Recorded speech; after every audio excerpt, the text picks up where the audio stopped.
Seandainya kalian bersyukur dengan nikmat yang Allah Subhanahu wa taala, maka Allah Subhanahu wa taala akan menambahkan nikmat-nikmatnya. Wala in kafartum, seandainya kalian berbuat kufur, tidak mau bersyukur kepada Allah Subhanahu wa taala, maka Allah memperingatkan tentang azab kepada Allah Subhanahu wa taala. Nabi Muhammad sallallahu alaihi wasallam, beliaulah yang difirmankan oleh Allah Subhanahu wa taala, laqad kana lakum fi rasulillahi uswatun hasanatun liman kana yarjullah wal yawmal akhir wa dzakarallaha katsira. Sungguh telah ada pada diri Rasulullah sallallahu alaihi wasallam suri tauladan yang baik. Ya, suri tauladan yang baik bagi kita semuanya. Dari berbagai macam sisi. Di saat beliau menjadi seorang pemimpin, beliau adalah suri tauladan terbaik bagi kita. Di saat beliau menjadi seorang suami, beliau adalah sebaik-baik suami. Di saat beliau saudara dan saudariku yang Allah rahmati, wajib bagi kita untuk selalu menjadikan Nabi sallallahu alaihi wasallam sebagai suri tauladan dalam setiap sisi kehidupan kita. Tahu sampai hari kiamat. Ikhwani fid din wa akhwati fillah, rahimani wa rahimakumullah. Allah Subhanahu wa taala adalah Rabb yang telah menciptakan kita. Menciptakan langit dan bumi, menciptakan malam dan siang, menciptakan laki-laki dan perempuan. Allah Subhanahu wa taala yang menghidupkan, maka kita sadar sekarang kita sedang berada di dunia, tempat diuji oleh Allah Subhanahu wa taala. Kita pun sudah meyakini bahwasanya Allah Subhanahu wa taala yang telah mengatur seluruh urusan kita, mengatur beredarnya siang dan malam, peredaran planet dan juga bumi dan yang lainnya. Semua teratur dengan cara yang Allah kehendaki. Seandainya Allah menghendaki bumi ini akan hancur bertabrakan dengan planet lain. Ini mengisyaratkan kepada kita bahwasanya Allah Subhanahu wa taala yang Maha mengatur. Allah Subhanahu wa taala yang Maha menciptakan. Allah Subhanahu wa taala yang telah mengurus seluruh alam. Maka keyakinan kita seperti ini menjadikan kita harus beribadah hanya kepada Allah Subhanahu wa taala. Maka kelaziman dari tauhid rububiyah adalah kita mentauhidkan Allah Subhanahu wa taala dalam ibadah, yaitu disebut dengan tauhid al-uluhiyah.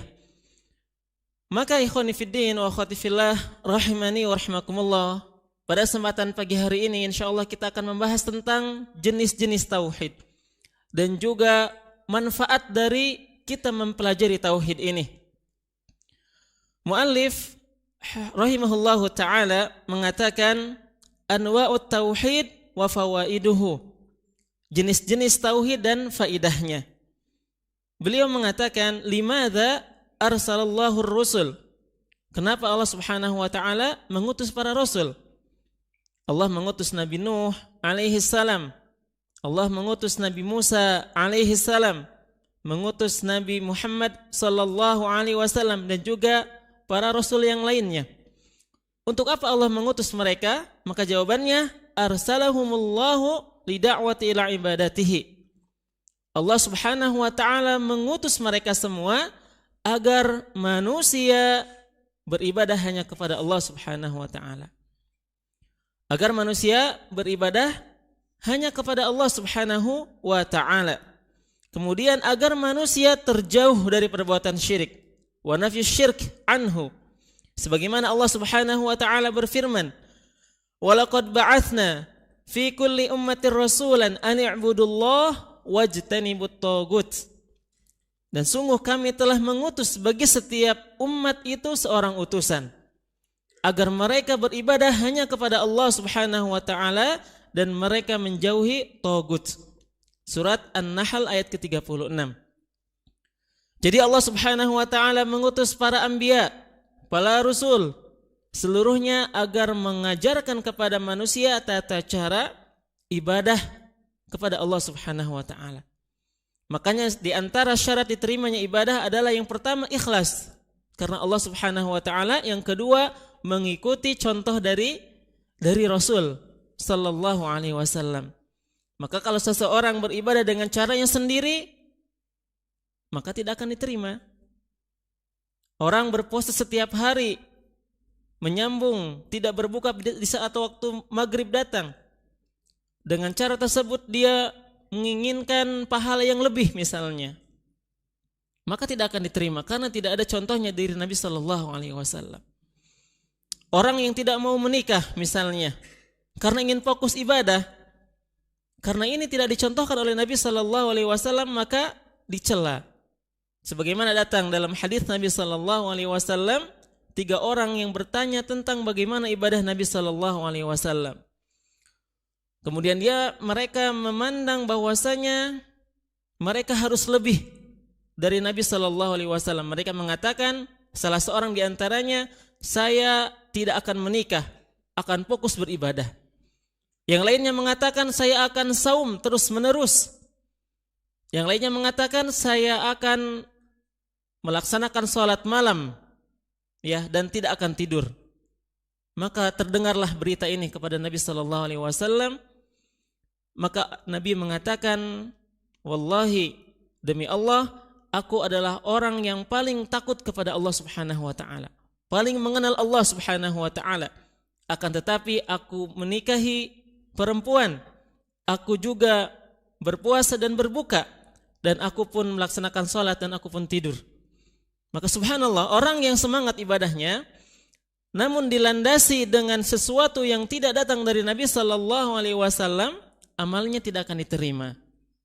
Maka pentingnya kita mempelajari, ya, mengetahui mana ibadah yang telah Allah perintahkan melalui Rasulullah Sallallahu Alaihi Wasallam, dan juga pentingnya kita menjaga hati. Pentingnya kita menjaga hati karena harus ikhlas karena Allah Subhanahu Wa Taala. Kemudian at-taghut, yang dimaksud dengan taghut ini adalah syaitan yang menyeru kepada peribadatan kepada selain Allah Subhanahu wa taala. Jadi orang-orang yang mereka menyeru untuk menyembah dirinya seperti Fir'aun yang mengatakan ana rabbukumul a'la. Saya adalah Rabb yang tinggi. Ya, maka inilah dinamakan dengan taghut. Ataupun yang lainnya yang mereka menyeru untuk menyembah kepada selain Allah Subhanahu wa taala. Wa qala sallallahu alaihi wasallam, Nabi sallallahu alaihi wasallam bersabda, wal anbiya'u ikhwatun wa dinuhum wahid. Seluruh para nabi alaihi wassalatu wassalam, mereka bersaudara dan agama mereka satu. Sama-sama menyeru kepada tauhid agar mereka menyampaikan kepada umat hanya beribadah kepada Allah Subhanahu wa taala. Kemudian ma huwa tauhidur rabb? Apa yang dimaksud dengan mengesahkan Allah Subhanahu wa taala dalam rububiyahnya? Yaitu kita mengesahkan Allah Subhanahu wa taala bi af'alihi, yaitu mengesahkan dengan perbuatan Allah Subhanahu wa taala. Kita meyakini bahwasanya Allah lah yang menciptakan seluruh makhluk. Maka seluruh makhluk diciptakan oleh Allah Subhanahu wa taala. Wa tadbiri, dan juga kita meyakini bahwasanya Allah Subhanahu wa taala yang mengurus makhluk-makhluk tersebut, memberikan rizki, kemudian Allah mengabulkan doa-doa mereka, memberikan hajat dan kebutuhan-kebutuhan mereka. Allah yang memberikan semua itu. Wa ghairihima, dan selain keduanya. Dan tauhid rububiyah ini diyakini pula oleh orang-orang musyrikin Quraisy. Tauhid rububiyah ini diyakini pula oleh orang-orang musyrikin Quraisy. Mereka meyakini bahwasanya yang menurunkan hujan Allah Subhanahu wa taala, yang menurunkan rezeki Allah Subhanahu wa taala. Akan tetapi mereka terjatuh kepada kesalahan di saat mereka beribadah menduakan Allah Subhanahu wa taala. Mereka menjadikan apa? Patung-patung sebagai perantara antara dirinya dengan Allah Subhanahu wa taala. Maka inilah yang menjadikan mereka diperangi oleh Nabi sallallahu alaihi wasallam, yang menjadikan mereka diseru oleh Nabi sallallahu alaihi wasallam, yang menjadikan Allah Subhanahu wa taala mengutus Nabi sallallahu alaihi wasallam kepada mereka, kaum musyrikin Quraisy. Maka subhanallah, ikhwani fiddin wa akhwati fillah, rahimani wa rahmakumullah. Allah Subhanahu wa taala perhatian terhadap kita. Bukan hanya kita diciptakan, akan tetapi Allah memberikan jalan petunjuk agar kita melaksanakan tugas kita sebagai seorang makhluk yang telah diciptakan. Dan Allah Subhanahu wa taala dengan kemuliaannya menyediakan surga. Allah Subhanahu wa taala dengan kemuliaannya, dengan rahmatnya yang luas, menyediakan surga bagi orang-orang yang beramal. Dan amalan tersebut dibantu oleh Allah Subhanahu wa taala. Siapa sih di antara kita yang mengatakan saya mampu saum karena kekuatan saya pribadi? Saya rasa orang-orang yang sombong saja yang mengatakan demikian. Pada hakikatnya kita lemah, ikhwani fiddin wa akhwati fillah rahimani wa rahimakumullah. Pada hakikatnya kita lemah. Kalau kita mau melihat hakikat diri kita, kita bisa melihat bagaimana bayi. Bayi ketika lahir tidak mampu apa-apa. Hanya bisa menangis. Ingin makan dia menangis, ingin minum dia menangis. Namun dengan rahmat Allah Subhanahu wa taala, Allah jadikan kasih sayang di dalam hati orang tua kita. Orang tua kita ketika mendengar kita menangis, langsung dikasih makanan, dikasih minuman. Dimandikan agar badan kita bersih, tidak sakit. Ketika sakit dibawa ke dokter, diruqyah dan yang lainnya. Ini merupakan rahmat dari Allah Subhanahu wa taala yang Allah Subhanahu wa taala jadikan di dalam hati orang tua kita. Bahkan Nabi SAW mengisahkan ketika terjadi peperangan. Ketika terjadi peperangan, sungguh suatu saat ketika tersebut terjadi suatu yang sangat menegangkan. Orang tua terpisah dari anaknya, suami terpisah dari istrinya, ayah terpisah dari yang mencari anaknya. Mencari anaknya ke sana kemari. Ya, mencari anaknya yang masih bayi. Ya, melihat keadaan tersebut, melihat bagaimana orang tua yang sangat mencintai anaknya. Maka Nabi SAW mengatakan, "Lallahu arhamu li'ibadihi min hadhihi biwaladiha." Allah Subhanahu wa taala lebih sadar ibu tersebut terhadap anaknya, terhadap hamba-hambanya. Subhanallah. Maka seorang hamba hendaknya memperhatikan hal ini. Mungkin antara kita pernah suatu saat atau suatu kondisi sangat terpuruk. Uang habis misalnya, orang tua jauh, ataupun misalkan sakit, tiba-tiba Allah Subhanahu wa taala hantarkan kepada kita bantuannya. Ada orang yang memberikan makanan misalnya, memberikan bantuan, memperhatikan kita. Itu semua Allah Subhanahu wa taala yang melakukannya. Allah Subhanahu wa taala yang memberikan rizki, maka Allah Subhanahu wa taala satu-satunya zat yang wajib untuk kita ibadahi. Rabbil alamin. Segala puji bagi Allah Subhanahu wa taala, Rabb seluruh alam. Maka Allah Subhanahu wa taala yang telah menciptakan, dan Nabi sallallahu Rabb, hadis Nabi sallallahu alaihi wasallam, pemberian rezeki tauhidul uluhiyah, wan kambing ataupun sapi untuk membangun jembatan tersebut, penghuni tempat tersebut, ini merupakan bentuk kesyirikan. Atau misalkan orang menyembelih ayam, mereka memberi tempat disimpan di tengah-tengah sawah, ya, untuk diberikan kepada Dewi Sri misalnya. Karena sebagian keyakinan masyarakat yang memberikan kemakmuran, kesuburan padi adalah Dewi Sri.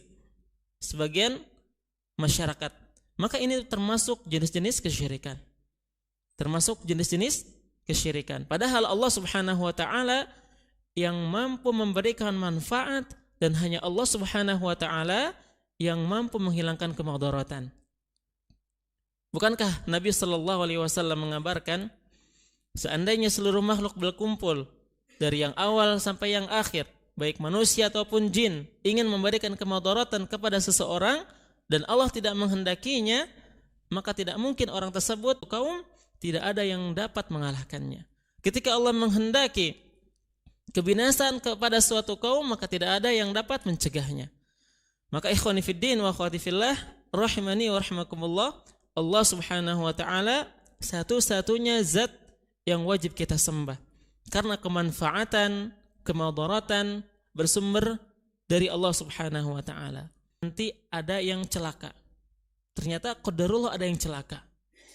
Maka ini kembali kepada hadis Nabi sallallahu alaihi wasallam. Nabi mengatakan, "Ana 'inda dhanni 'abdi bi." Nabi mengatakan, mengabarkan hadis kursi. Allah Subhanahu wa taala berfirman, "Ana 'inda dhanni 'abdi bi wa ana ma'ahu idza dzakarani. Fa in dzakarani fi nafsihi dzakartuhu fi nafsi, wa in dzakarani fi mala'in dzakartuhu fi mala'in khairin minhum." Bahwasanya Allah Subhanahu wa taala itu tergantung perasaan kita. Seandainya kita berkeyakinan tidak memberikan sajen dan kita jalankan. Ketika kita menghendaki, maka kita jalankan. Kemudian ikhwani fiddin wa akhwati fillah, saudara dan saudariku yang Allah rahmati, mu'allif membawakan dalil tentang tauhid al-uluhiyah ini. Beliau membawakan dalil dalam surat Al-Baqarah ayat ke-163. Surat Al-Baqarah ayat ke-163. Allah Subhanahu wa taala berfirman, bahwasanya hanya Allah Subhanahu wa taala yang Maha Esa, yang wajib bagi seluruh hamba menyembahnya. Kemudian Nabi sallallahu alaihi wasallam juga pernah berwasiat kepada Mu'adz bin Jabal radhiyallahu anhu ketika Nabi anhu untuk berdakwah, ilaha illallah. Maka hendaknya hal yang pertama kali engkau serukan kepada mad'u, kepada orang itu untuk sebagai syafaatul uzma. Allah jadikan Nabi sallallahu alaihi wasallam pemberi syafaat yang sangat besar dan kita sangat mengharapkan syafaat Nabi sallallahu alaihi wasallam. Caranya perbanyak bersalawat kepada beliau. Allahumma salli ala Muhammad wa ala ali Muhammad kama sallaita ala Ibrahim wa ala ali Ibrahim innaka Hamidum Majid. Maka Nabi sallallahu alaihi wasallam orang yang paling mencintai umatnya mewasiatkan kepada Mu'adz bin Jabal di saat diutus kepada ahlul kitab. Nabi sallallahu alaihi wasallam mewasiatkan apa? Untuk menyeru kepada tauhid al-uluhiyah. Karena ahlul kitab, orang-orang Yahudi dan Nasrani, mereka telah mengenal Allah Subhanahu wa taala. Mereka telah mengenal Allah Subhanahu wa taala sebagai Rabb mereka. Akan tetapi terjadi penyelisihan, penyelewengan dalam masalah ibadah. Makanya orang Yahudi mengatakan, wa qalatil yahudu Uzairun ibnullah wa qalatin nasara al-masih ibnullah dzalika qauluhum bi afwahihim. Ya, Allah mengabarkan tentang ucapan orang-orang Yahudi. Bahwasanya orang-orang Yahudi meyakini bahwasanya Uzair sebagai anak Allah Subhanahu wa taala. Kemudian orang-orang Nasrani meyakini bahwasanya Isa al-Masih adalah anak Allah Subhanahu wa taala. Allah mengatakan dzalika qauluhum bi afwahihim. Itulah ucapan-ucapan mereka. Dan ini tentunya salah. Bukankah kita telah mengenal, menghafal surat Al-Ikhlas? Allah mengabarkan qul huwallahu ahad. Katakanlah dialah Allah Subhanahu wa taala yang Maha Esa. Allahus Samad. Allah tempat bergantung segala sesuatu. Lam yalid wa lam yulad. Allah tidak beranak dan tidak pula diperanakan. Walam yakul lahu kufuwan ahad. Dan tidak ada sesuatu apapun yang setara dengan Allah Subhanahu wa taala.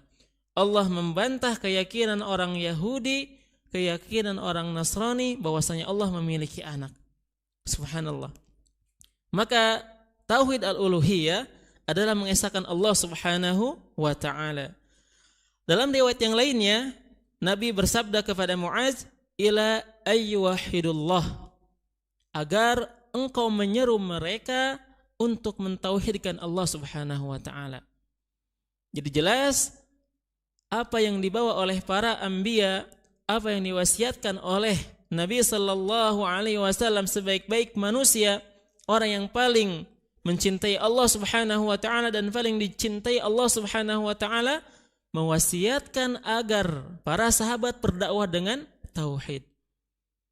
Dan tauhid ini adalah asas, fondasi bagi amalan seseorang.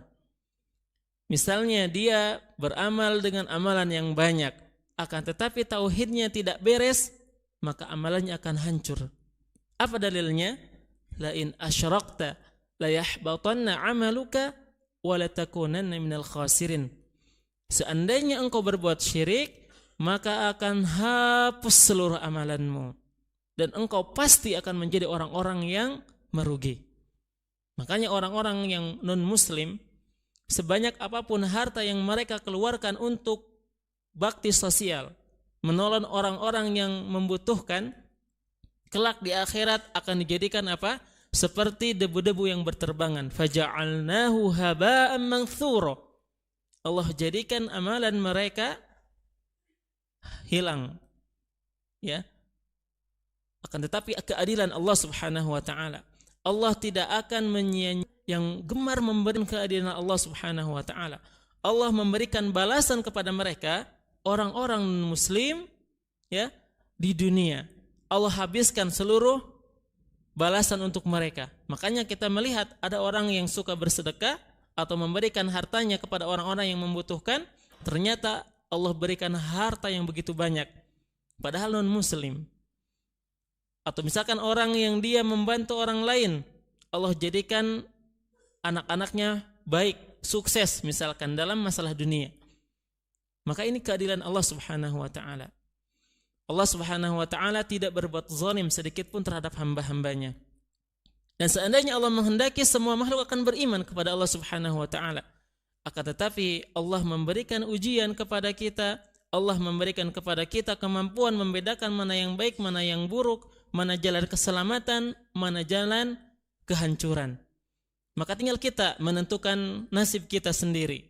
Tinggal kita mau memilih mana yang akan kita tempuh.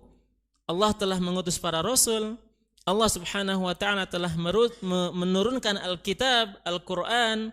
Allah Subhanahu wa taala juga telah menjadikan hujah tegak atas kita semuanya. Ya, tinggal memilih mana jalan yang akan kita tempuh. Allah berikan kita kemudahan untuk mengetahui mana jalan kebaikan, mana jalan keburukan. Kalau kita mau selamat, kita tempuh jalan kebaikan. Kalau kita mau celaka, kita tempuh jalan keburukan. Tentunya sebagaimana Nabi SAW mengabarkan tentang surga diliputi dengan berbagai macam kesusahan, dan neraka diliputi dengan berbagai macam yang menyenangkan, melezatkan. Dan inilah bentuk ujian, ya. Ini adalah ujian. Tinggal kita berusaha meminta kepada Allah Subhanahu wa taala, terus-menerus kembali kepada Allah Subhanahu wa taala, memohon kepada Allah Subhanahu wa taala agar kita ditunjuki jalan kepada keselamatan. Oleh karena itu kita setiap hari, ya, mengucapkan ihdinas siratal mustaqim. Ya Allah, tunjukilah kami jalan-jalan yang lurus. Mengapa ini diulang-ulang? Karena hidayah Allah Subhanahu wa taala sangatlah banyak. Hidayah kita bisa melaksanakan salat, hidayah kita bertauhid, hidayah kita bisa melaksanakan kebaikan, itu semua atas pertolongan Allah Subhanahu wa taala. Kemudian ikhwani fiddin wa akhwati fillah rahimani wa rahimakumullah, ma huwa tauhidus sifat wa asma'ihi. Ma huwa tauhidus sifatillah wa asma'ihi? Apa tauhid yang berkaitan dengan sifat Allah Subhanahu wa taala dan sifat dan nama-namanya, atau istilahnya tauhid asma wa sifat. Tauhid asma wa sifat ini adalah kita mengesahkan Allah Subhanahu wa taala, kita menetapkan bagi Allah Subhanahu wa taala nama dan sifat-sifat yang Allah Subhanahu wa taala tetapkan bagi dirinya sendiri, yaitu huwa isbatu ma wasafallahu bihi nafsahu fi kitabih. Kita menetapkan bagi Allah Subhanahu wa taala apa-apa yang Allah sifatkan bagi dirinya yang terdapat di dalam Al-Qur'an. Aw wasafahu rasuluhu fi ahadithihi as-sahihah al-haqiqah. Ataupun kita mensifati Allah Subhanahu wa taala sesuai dengan apa yang disifati oleh Rasulullah sallallahu alaihi wasallam dalam hadisnya yang sahih, sesuai dengan begitu adanya. Bila ta'wilin, tanpa kita memalingkan maknanya, wala tafwidin, tanpa kita menyerahkan makna tersebut, wala tamthilin, tidak juga dengan menyerupakan, wala ta'tirin, tidak juga dengan menolak nama ataupun sifat tersebut. Kal istiwa, seperti istiwa. Allah Subhanahu wa taala beristiwa di atas arsy. Wan nuzul, Allah Subhanahu wa taala turun ke langit dunia. Wal yad, Allah memiliki tangan, wa ghairiha, dan yang lainnya. Mimma yaliku bikamalihi, sesuai dengan kesempurnaan Allah Subhanahu wa taala. Allah Subhanahu wa taala berfirman, laisa kamitslihi syai'un wa huwas samiul basir. Tidak ada sesuatu apapun yang serupa dengan Allah Subhanahu wa taala, dan Allah Subhanahu wa taala Maha mendengar lagi Maha melihat. Quran surat Syura ayat ke-11. Allah Subhanahu wa taala mengabarkan tentang dirinya melalui Rasulullah sallallahu alaihi wasallam. Rasulullah sallallahu alaihi wasallam bersabda, yanzilullahu fi kulli lailatin ila sama'id dunya. Allah Subhanahu wa taala senantiasa turun setiap malam ke langit dunia. Ini ya yang disampaikan oleh Rasulullah sallallahu alaihi wasallam. Rawahu Muslim, diriwayatkan oleh Imam Muslim. Nabi sallallahu alaihi wasallam mengabarkan bahwasanya Allah Subhanahu wa taala turun ke langit dunia setiap malam. Kalau kita menggunakan akal kita yang sempit, yang kecil, yang terbatas, seperti tidak masuk akal. Karena malam setiap hari, setiap waktu berganti. Di Indonesia malam, di tempat lain tidak akan naik. Bukan kita laisa rupa dengan Allah Subhanahu wa taala menggunakan akal mereka. Kita imani saja sesuai dengan apa yang datang dari Nabi sallallahu alaihi wasallam, karena Nabi tidak mungkin bernabi disifati dengan al-amin, orang yang paling dipercaya, orang yang terpercaya. Allah mengabarkan bahwasanya wa ma yantiqu 'anil hawa, mentazkiyah Nabi sallallahu alaihi wasallam, bahwasanya tidak mungkin Nabi Muhammad sallallahu alaihi wasallam yang berkarang Nabi sallallahu alaihi wasallam di dunia. Allah Subhanahu terbersit dalam pikiran kita, kemudian bertanya bagaimana? Ya, karena permasalahan ini tidak mungkin ruh di dalam jasad. Akan tetapi kita tidak mengetahui di mana letak ruh tersebut. Apakah di tangan atau di dalam jantung, hati, ataupun yang lainnya, tidak ada yang tahu. Ini berkaitan tentang ruh saja. Ini berkaitan tentang ruh saja. Kita terbatas otaknya. Pemikiran kita tidak sampai di mana letaknya ruh tersebut. Maka kita hanya meyakini, kita yakin setiap yang bernyawa pasti memiliki ruh. Dan kita yakin ketika ruh tersebut dicabut, maka akan meninggal dunia. Kita hanya meyakini, tidak bertanya bagaimana bentuknya ruh, apakah bulat-bulat atau kepanjang atau seperti apa, tidak ada yang mengetahui. Itu dalam makhluk diri kita sendiri. Maka Allah Subhanahu wa taala walillahil matsalul a'la, Allah Subhanahu wa taala ya maha tinggi, maha sempurna, tentunya lebih sempurna lagi. Kalau kita katakan berdasarkan nas yang datang dari Nabi sallallahu alaihi wasallam Allah turun, maka kita katakan Allah memang turun, namun bagaimananya kita tidak mengetahui. Ya, kita tidak mengetahui. Kemudian Allah Subhanahu wa taala juga memiliki sifat-sifat yang lainnya. Ada sifat zatiyah, ada sifat fi'liyah. Sifat zatiyah adalah sifat-sifat yang selalu melekat pada Allah Subhanahu wa taala. Seperti al-hayah, Allah Maha hidup yang senantiasa akan terus-menerus hidup. As-sami, mendengar, al-basir, yang melihat, ya, al-alim, yang mengetahui. Ini sifat zatiyah yang selalu berada pada diri Allah Subhanahu wa taala. Adapun sifat fi'liyah adalah sifat yang terkadang Allah lakukan ataupun tidak. Seperti Allah berbicara. Allah berbicara kepada Nabi Musa alaihissalam. Wa kallamallahu Musa taklima. Allah berbicara, mengajak Nabi Musa berbicara secara langsung. Ketika Allah berkehendak, Allah berbicara. Ketika Allah tidak berkehendak, Allah diam. Allah Subhanahu wa ta'ala menciptakan. Allah menghendaki menciptakan fulan dan fulan. Allah berkehendak untuk tidak menciptakan fulan. Ini tergantung kepada kehendak Allah Subhanahu wa ta'ala. Inilah yang disebut dengan sifat fi'liyah. Ya, berkaitan dengan masyiah, kehendak Allah Subhanahu wa ta'ala. Kemudian selanjutnya, terkadang kita bertanya, di mana Allah Subhanahu wa ta'ala? Maka untuk mengetahui pertanyaan ini, jawaban dari pertanyaan ini, kita harus merujuk kembali kepada Al-Quran dan As-Sunnah. Tidak mungkin kita menggunakan otak kita yang terbatas, otak kita yang sempit, otak kita yang kerdil untuk mengetahui di mana Allah Subhanahu wa ta'ala. Ini adalah dikembalikan kepada Al-Quran dan As-Sunnah. Dan Nabi SAW juga pernah menanyakan kepada Jariyah, seorang budak, tentang di mana Allah Subhanahu wa ta'ala. Jadi bukan sesuatu yang tabu, sesuatu yang aneh ketika ada yang bertanya di mana Allah Subhanahu wa ta'ala. Maka yang harus kita perhatikan adalah sumber jawaban dari pertanyaan tersebut. Ya, sumber jawaban dari pertanyaan tersebut yaitu harus bersumber dari Al-Qur'anul Karim dan juga dari hadis Nabi sallallahu alaihi wasallam yang sahih.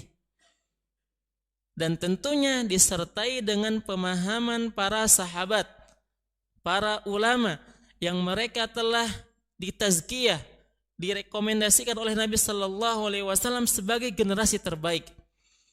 Maka jawabannya Allahu fawqal arsy 'alas sama'i. Allah Subhanahu wa ta'ala berada di atas arsy, di atas langit. Allah Subhanahu wa ta'ala berfirman, dan ini dalil, Allah Subhanahu wa ta'ala berada di atas. Ar-Rahmanu 'alal arsy istawa. Allah yang menyebutkan, Allah yang memberitahukan bahwasanya Allah Subhanahu wa ta'ala berada di atas arsy. Jadi kalau kita mengatakan Allah berada di mana-mana, mana dalilnya? Kemudian siapa yang memahami tentang nas tersebut? Dan ini tersebar di kalangan kaum muslimin. Sebagian kaum muslimin mereka memahami demikian. Subhanallah. Padahal Allah Subhanahu wa ta'ala yang mengatakan Allah berada di atas arsy. Sebagaimana dalam surat Thaha ayat ke-5, silakan antum buka surat Thaha ayat ke-5, antum akan dapatkan bahwasanya Allah menyebutkan Ar-Rahmanu 'alal arsy istawa. Allah bersemayam di atas arsy. Tanpa ditakwil, tidak boleh kita mentakwilnya. Karena sebagian orang mentakwil dengan istaula, artinya menguasai. Kita katakan sebagaimana yang Allah katakan. Kita tetapkan sebagaimana yang Allah Subhanahu wa ta'ala tetapkan. Maka dalam masalah ini berkaitan dengan keyakinan. Ya, keyakinan kita.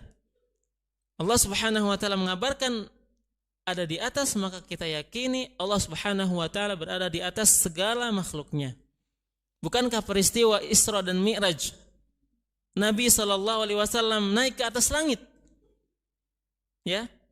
Kemudian ketika seorang berdoa, dia menengadahkan tangannya ke atas. Dan terkadang orang-orang yang mereka orang masyarakat biasa mengatakan tergantung yang di atas. Ini keyakinan. Dan ini dibenarkan berdasarkan Al-Quranul Karim. Ar-Rahmanu 'alal arsy istawa. Allah Subhanahu wa ta'ala berada di atas arsy beristiwa. Berada di atas paling tinggi, di atas seluruh makhluknya. Maksudnya ay ala wartafa. Ya, Allah Subhanahu wa ta'ala berada di atas tempat yang paling tinggi, kama jaa fil Bukhari, sebagaimana datang dalam riwayat Al-Bukhari. Wa qala sallallahu alaihi wasallam, Allah Subhanahu wa ta'ala atau Nabi sallallahu alaihi wasallam bersabda, "Innallaha kataba kitaban." Sesungguhnya Allah Subhanahu wa ta'ala menulis sebuah kitab, fahuwa indahu fawqal arsy. Maka kitab ini berada di sisi Allah Subhanahu wa ta'ala di atas langit. Muttafaqun alaih. Maka ini dalil ikhwani fiddin wa akhwati fillah rahimani wa rahimakumullah. Saudara dan saudariku yang Allah rahmati, kita telah mengetahui berdasarkan Al-Qur'anul Karim, berdasarkan hadis Nabi sallallahu alaihi wasallam, bahwasanya Allah Subhanahu wa taala berada di atas arsy, tinggi di atas seluruh makhluknya. Kemudian hal Allahu ma'ana, apakah Allah Subhanahu wa taala bersama kita? Allahu ma'ana bisam'ihi wa ru'yatihi wa ilmihi. Allah Subhanahu wa taala bersama kita dengan pendengarannya, dengan penglihatannya, pengawasannya, dan dengan ilmunya. Artinya setiap kita diketahui oleh Allah Subhanahu wa taala. Setiap kita diketahui oleh Allah Subhanahu wa taala.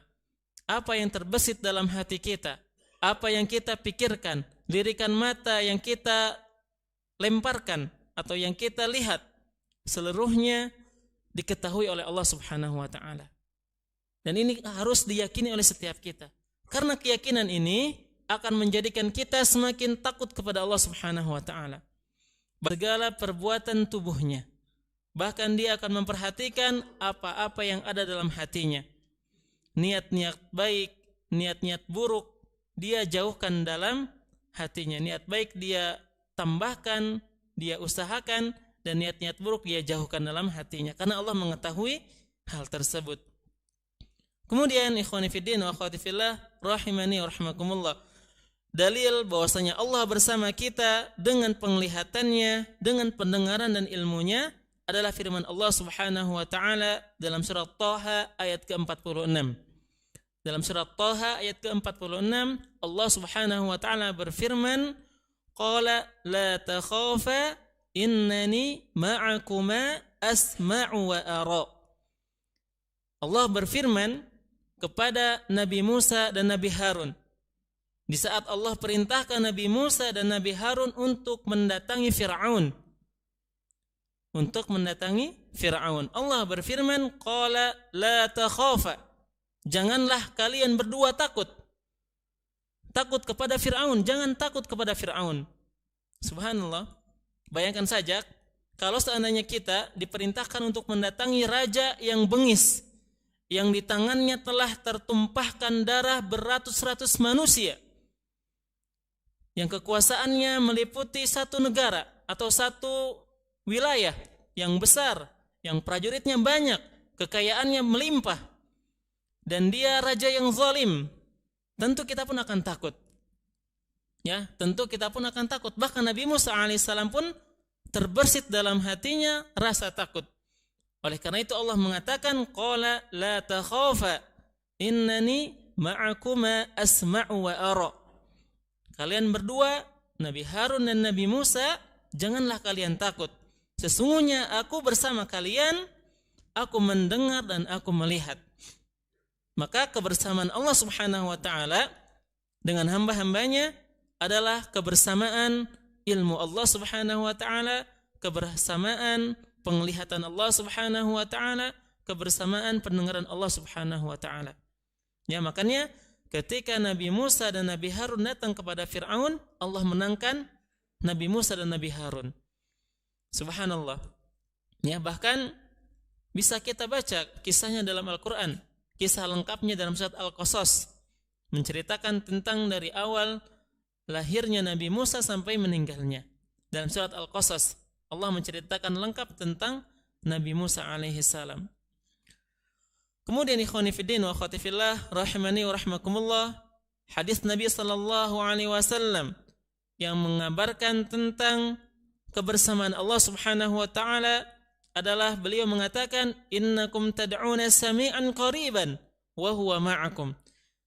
Ketika para sahabat berdoa, ya mereka berdoa atau di antara mereka ada yang berdoa dengan cara yang keras. Ya, maka Nabi memberikan nasihat, kalian sungguh menyeru kepada Rabb yang Maha mendengar yang lagi Maha melihat. Innakum tad'una sami'an qariba. Sesungguhnya kalian menyeru berdoa kepada Rabb yang Dia Maha mendengar lagi dekat.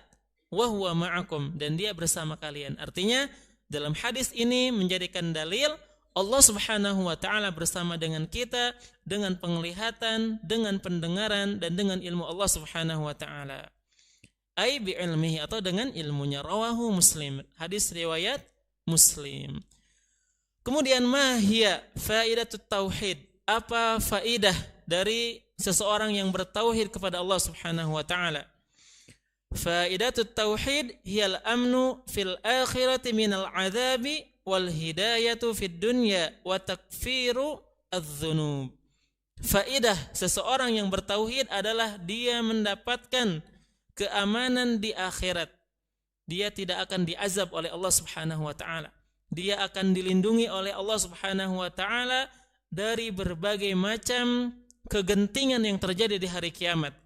Adanya pengumpulan manusia di padang mahsyar, adanya ketakutan yang sangat mendalam, adanya matahari yang didekatkan, maka Allah akan menjadikan bagi orang yang bertauhid keamanan. Dia tidak akan takut. Dia akan dinaungi dengan arsy Allah Subhanahu wa taala, yauma la zilla illa zillu. Hari di mana tidak ada naungan kecuali naungan Allah Subhanahu wa taala, maka orang yang bertauhid akan dinaungi oleh Allah Subhanahu wa taala. Orang yang bertauhid yang melaksanakan perintah Allah Subhanahu wa taala akan dilindungi dari ketakutan di saat tersebut. Kemudian orang yang bertauhid akan mendapatkan hidayah di dunia ini. Allah akan bimbing dia melaksanakan perintah Allah Subhanahu wa taala. Allah akan bimbing dia menjauhi larangan Allah Subhanahu wa taala. Wa takfirudz dzunub, dan orang yang bertauhid kepada Allah Subhanahu wa taala akan dihapuskan dosa-dosanya. Allah Subhanahu wa taala berfirman dalam surat Al-An'am ayat ke-82, "Alladzina amanu wa lam yalbisu imanahum bidzulmin ulaika lahumul amnu wa hum muhtadun." Orang-orang yang mereka tidak mencampur adukan keimanan mereka dengan kesyirikan, maka mereka adalah orang-orang yang mendapatkan keamanan dan mereka adalah orang-orang yang mendapatkan petunjuk. Dan di sini bidzulmin ay bisyirkin, yaitu orang yang berbuat kesyirikan. Maka orang yang mentauhidkan Allah Subhanahu wa taala dan tidak berbuat syirik akan mendapatkan keamanan di akhirat dan akan mendapatkan hidayah di dunia ini. Dan Nabi sallallahu alaihi wasallam bersabda, "Haqqul ibadi 'ala Allah alla yu'adziba ma la yusyriku bihi syai'a." Muttafaqun alaih. Hak seorang hamba atas Allah Subhanahu wa taala adalah Allah Subhanahu wa taala tidak akan mengazab orang yang tidak berbuat syirik. Allah Subhanahu wa taala tidak akan mengazab orang yang berbuat syirik. Bahkan Allah mengatakan, seandainya dosa-dosa kita mencapai bumi, sepenuh bumi, kemudian kita datang kepada Allah Subhanahu wa taala, la yusyriku bihi syai'a, dan tidak berbuat kesyirikan, la ataituka bi qurabiha maghfirah. Allah Subhanahu wa taala akan mendatangkan sepenuh bumi juga ampunan. Maka perhatikan, jangan sampai seseorang terjerumus kepada kesyirikan. Maka demikianlah ikhwani fiddin wa akhwati fillah rahimani wa rahimakumullah, apa yang bisa disampaikan, semoga Allah Subhanahu wa taala berkenan memberikan kepada kita ilmu yang bermanfaat dan menjadikan kita hamba-hambanya yang selalu dibimbing oleh Allah Subhanahu wa taala sehingga kita bisa selamat di muka bumi ini dan juga selamat kelak di akhirat. Jazakumullahu khairan wa barakallahu fikum. Kami ucapkan terima kasih kepada ikhwan dan akhwat, saudara dan saudariku yang telah bersama-sama di sini mendengarkan dan juga menulis dan juga memperhatikan. Semoga Allah Subhanahu wa taala mencatat sebagai sebuah amal kebaikan. Jazakumullahu khairan wa barakallahu fikum. Subhanakallahumma wa bihamdika asyhadu an la ilaha illa anta astaghfiruka wa atubu ilaik. Wa sallallahu ala nabiyyina Muhammadin wa ala alihi wa ashabihi ajma'in. Wa akhiru da'wana alhamdulillahi rabbil alamin. Wassalamu alaikum warahmatullahi wabarakatuh.